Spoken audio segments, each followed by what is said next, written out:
حج کے دوران گرمی کی شدت سے 1000 حاجی جان بحق، 68 ہندوستانی حجاج بھی شامل۔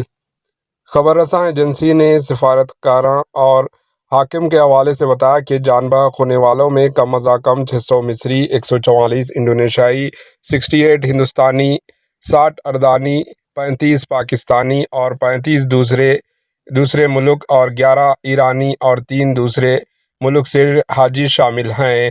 سعودی سرکاری ٹی وی نے کہا کہ پیر کو مکہ مکرمہ کے گرینڈ مسجد میں درجہ حرارت 51.8 ڈگری سیلسیس تک پہنچ گیا تھا۔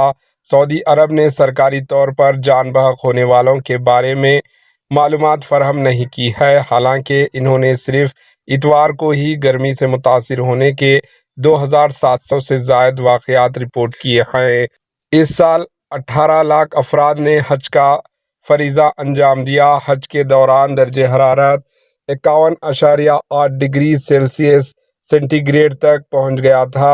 ہیٹ ویو سے جان بحق حاجیوں کی اکثریت ان افراد پر مشتمل ہے جنہوں نے خود کو حج کے لیے رجسٹر نہیں کروایا تھا۔ اس کی وجہ سے وہ ایئر کنڈیشنز مقامات تک رسائی حاصل نہیں کر سکتے تھے۔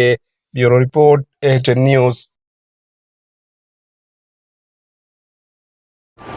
AHN نیوز کو لائک کریں، شیئر کریں اور سبسکرائب کرنا نہ بھولیں۔